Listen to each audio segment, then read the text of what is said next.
In this video, I will talk about Horowitz. This video will be in 5 points. So the first one, I will talk about the man, the character he had, then how I discovered in Horowitz and the influence he had on me and probably on many other people. Then his career, and then 4, his technique. That's a controversial point too, how he was playing. And then the last one, his piano. So to start with, the man was actually an interesting. I once read the biography of Horowitz. There is one available, a book. So he was basically a shy man. He was gay, and this stayed a problem all his life. He actually married Wanda Toscanini, so the daughter of Arturo Toscanini, which was a famous conductor that he really liked and saw like a father. But he kind of suffered this apparently all his life. This was kept a bit secret. He actually had a daughter also that died on a young age, I think around 9 or something. And maybe this was also responsible of the big depression he had. So talking about the man, I will also talk about he stopped his career for 3 or 4 times. The longest time was 12 years, maybe because he did too many concerts when he was young and he had a kind of burnout, maybe because he was a sensitive person and this was just too much for him. I remember also seeing he complained about the public asking always more and that he could not stand this pressure of always have to perform more, although he was already on the top. Then his childhood was actually an interesting one. So he's basically born in Kiev and he studied in Kiev. He started also his concert career there, doing some concerts, and then he went to Berlin. He was actually a very gifted young pianist. He started 3 or 5 with his mother. He met Scriabin when he was a young boy. He played for Scriabin, and Scriabin actually basically told him he should be a cultivated pianist because there are many good pianists, but not many of them are cultivated. So actually that's something Horowitz did. He was very interested in art, literature, and everything. And Horowitz also had something very special. He never played a new composer until he have read all the pieces of these composers, which I'm a bit doing too. It's very helpful. You understand the language of the composer once you have read all his pieces. So he was very talented as a young man. He has a good teacher. It was the Russian school that actually told them to play with lower hand and flat fingers. I will come to this at the end on the technique part. He was very good at the conservatory, of course, was remarked by everyone. And I remember reading also a story where his teacher was once angry on him because he was too sure of himself. He thought he was the best pianist and he was not shy to say it. And once he said something like a comment saying like, yeah, he's great, but he's not Horowitz. There is only one Horowitz or something like this. And his teacher was angry angry on him and saying, it's good to be gifted and to be talented, but you should be a bit more modest. But he stayed a bit like this all his life. He was always very sure of him. He needed a lot of care. He wanted always special treatments and everything. He was a bit kind of a diva. And speaking about his career later, I would say also he's one of the pianists who earned the most in all history. Maybe now today there are some pianists earning more. So then how I discovered Horowitz, I forgot to say about the man. So he studied at Kiev Conservatory and he ended his exam with Rachmaninoff's Third Piano Concerto. And actually his teacher already contacted Rachmaninoff saying, I have a very gifted, talented student. He just played your concerto. At that time, the concerto was just created. It was quite new music. And he played it. Rachmaninoff said later that he would not imagine this concert to be played so well. Favorite of all of them. This one, no, this and this, those two. Don't be afraid. Say Rachmaninoff. So he said to Horowitz he played the concerto better than himself, which is a huge compliment, I think, which reinforced the influence of Horowitz. So then the way I discovered Horowitz, I think like everyone, you cannot really pass next to Horowitz because he's such a characteristic personality and pianist. And actually, I must say, it's one of the few pianists that has a real mark. You recognize him directly when he's playing. He's also one that also found a way to play piano in a new way. So you have like everyone plays a bit the same today. He found a new way to express the right hand, so the high pitch, and making basses come out. He searched for a kind of mark that's more musical.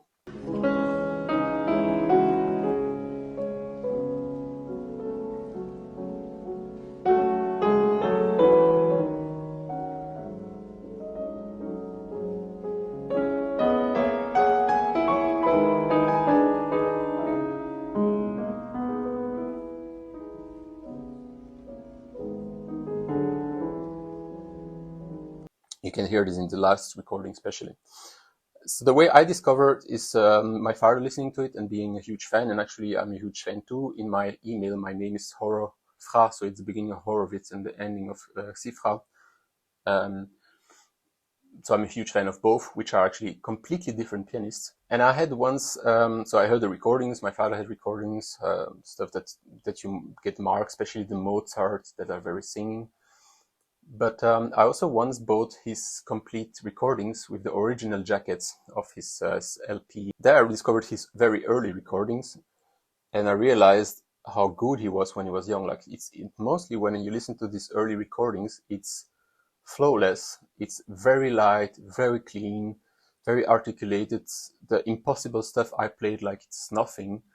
Especially like I remember his Paganini Etude, so the Liszt Paganini Etude number 2, it's just incredible, or his own transcription. I think that's another thing that made him famous, because he wanted to become a composer, but since he had to help his family earn money because of the revolution in Russia, they lost all the money. He had to perform concerts to help the family. So he became a pianist actually because he had to. He would have preferred to be a composer, but actually he composed some stuff, and I think also that's probably what makes him such an amazing pianist, is that he understands music from inside, from the composer side. So he made some very famous transcription or arrangement, like the Second Rhapsody of Liszt. He made his own arrangement, which sounds a bit jazzy sometimes. He made the same, he made this Carmen variation actually, which is a lot of technique and tricks and everything, and always played this at the end of his concerts and made the public become crazy. So that's what added to his popularity.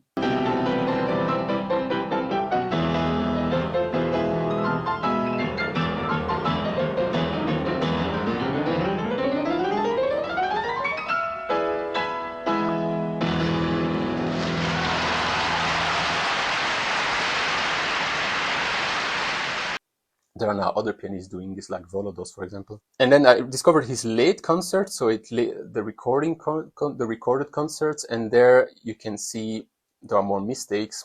He's not less accurate, but he became a real like a painter that would paint with heavy colors or like with special effects, light effects, and everything.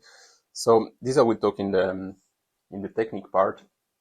I was surprised sometimes some recitals are really bad. But even though it's bad because there are mistakes, memory problems, it's still like fascinated to listen at because of his like singing thing on the right hand and the way he understands music, and he puts in light some special things in the composition. So I said his career, like he started in Kiev, then he had to come start in Moscow, and then actually he had the opportunity to play in Europe, so in Berlin to start. So he needed a visa to quit the USSR, and also he tells in a video, he's telling he had some money in his shoes because they were not allowed to take money or something because they should come back, so they should not be able to stay too long abroad. But he definitely planned to go and not come back, which actually he did. So he went to Berlin. There he had memorable first concert, and at that time apparently his repertoire was huge. He played like sometimes every day different programs with a huge success. He played in France, Paris, Milan, different places in Europe, so become successful very early. Apparently didn't earn so much money, although I remember a video where you see him pointing the car he just bought, and it's a Rolls Royce.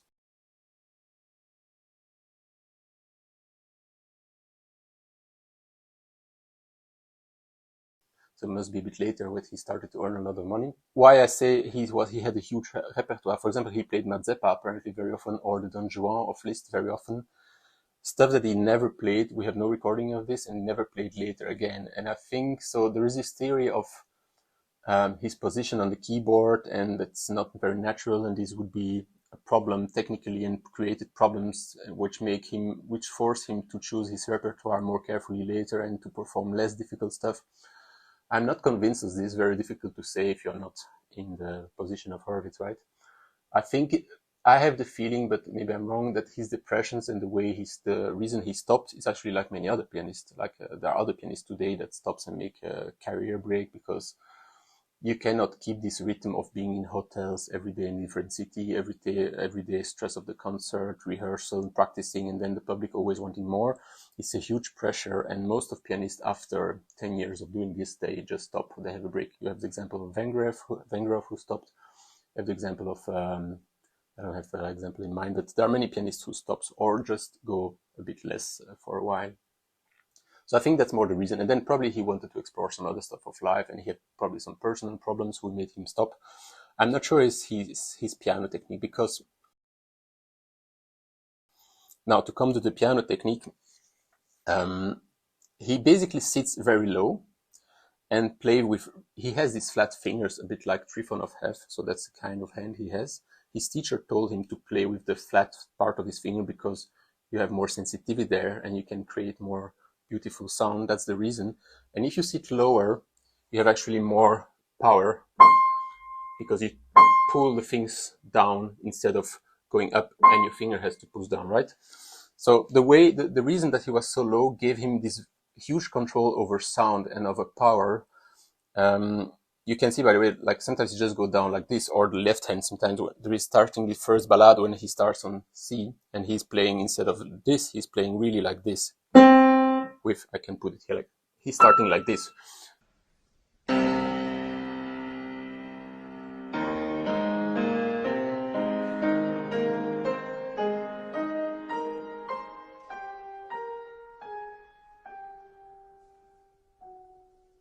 To have a huge sound. So I think that's why he has this position, and it worked out really well. Didn't push him to have technical problems in any way.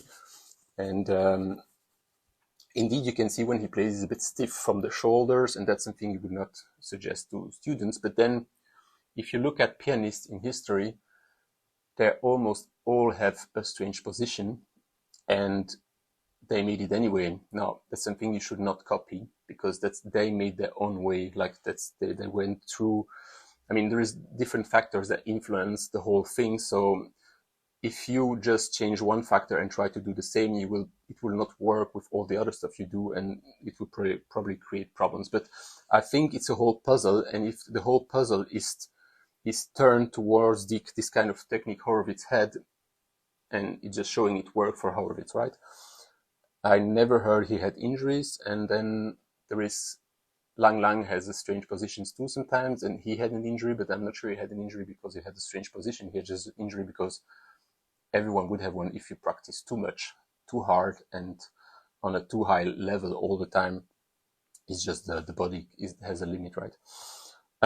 So yeah, his technique gave him also this possibility of having what's typical Horowitz is this right hand, the melody being very loud, very distinctive, and the left hand supporting this, so being very soft when it needs.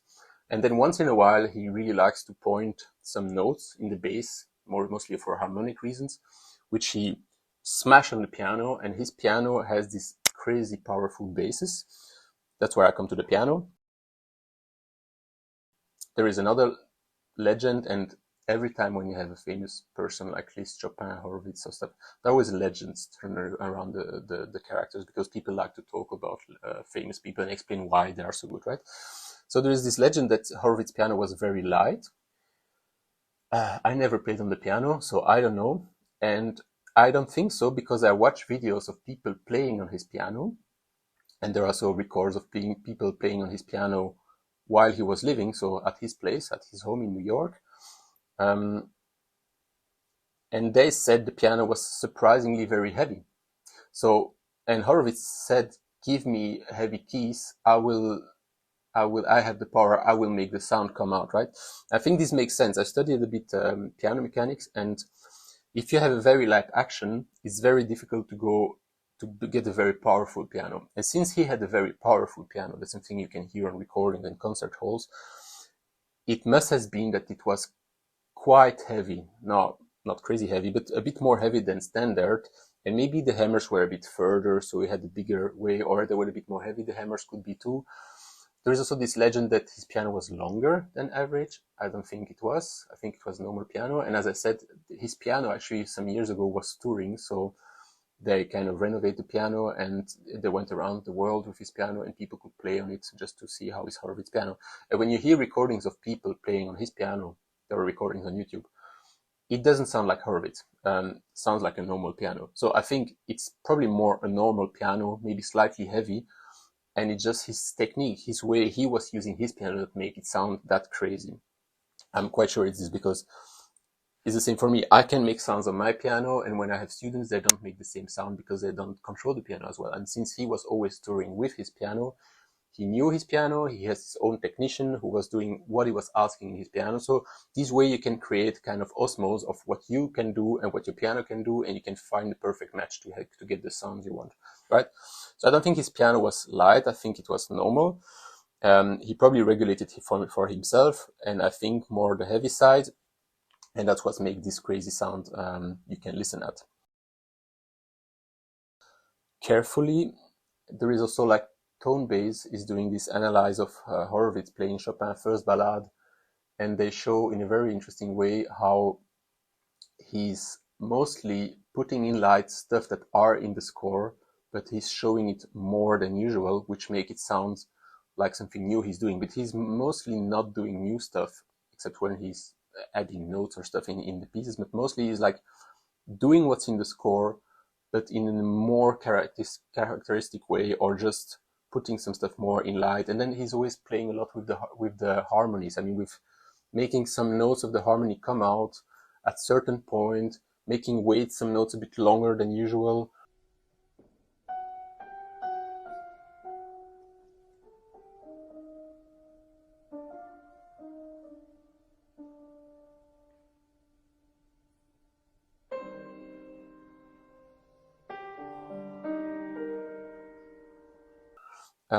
I think that's what made his unique way of playing, and that's what you should listen at. And keep in mind, he's not just putting because you would be tempted to do it too and just decide, okay, this note I will do louder this time because I like it. I'm sure that's not the way he did it, and again, that's why I say don't copy stuff, just find out the way, the process they go through before doing stuff.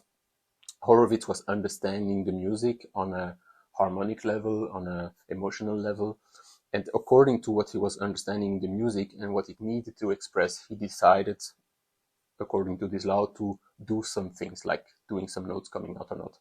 I remember also there's like two basses in the Chopin ballade he's making coming out, and actually it's just the dominant and the tonic. So he's making this dominant coming out, and then after a while comes the tonic, which one you wait for, because that's the law of music. After the dominant, you want to hear a tonic. So this kind of stuff he's doing. Now, if you would do it and you would just press on the subdominant and then press on the seventh note, it would not work that well, because it you didn't know what you do, right? And he knew what he was doing. So that's why I think you should not copy him, but you should listen to what he do, try to understand the mechanism behind, and then trying to find your own logic and thinking behind. I think that's a great influence. And again, like Horowitz became so famous because he had his own style, but he didn't copy a style of someone. It became his own style with years of concert and research. That's basically Horowitz's life. So great, interesting man. There is a lot of documentaries on Horowitz where you can see he was a bit childish, funny guy. Actually, he had a lot of humor too, laughing.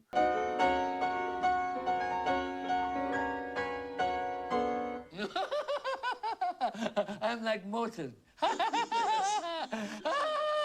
He played chess. He read a lot of books. He lived in New York most of his life, because after his career in Europe, he decided to go to US, where he started to really earn a lot of money and be even more successful. And then actually he stayed there. As I said, he has a great relationship with Toscanini, which was his father-in-law. So he played together with him. Probably helped a bit his career too. He had a great relationship with Rachmaninoff, who really loved him, and both back and probably saw him like a father. And then he met Scriabin, which is an interesting thing, when he was 11 or something. And at the end of his life, he went back to Moscow after, 70 years or 60 years of absence or something, did a memorable concert there. And he met again, I think, the granddaughter of Scriabin or the grand niece or something. He played on Scriabin's piano.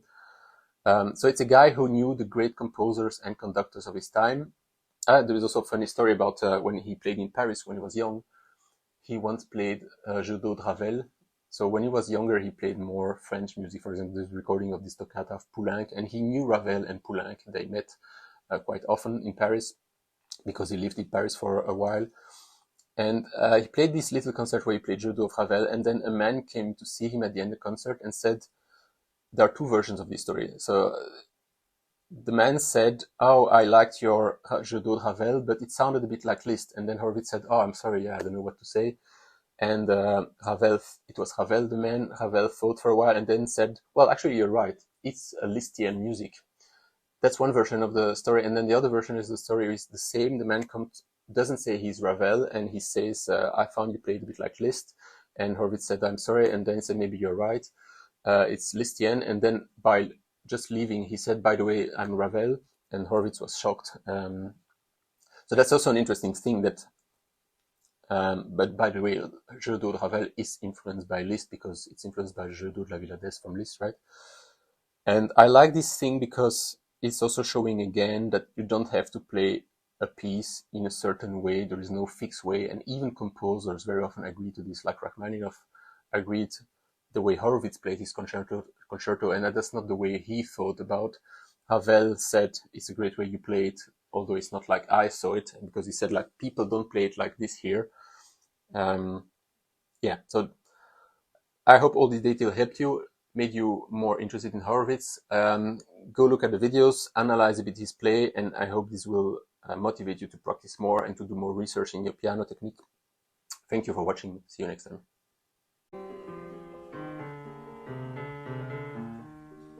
I don't know what that is. It's my improvisation. I'm still a musician too. It sounds very Russian. No,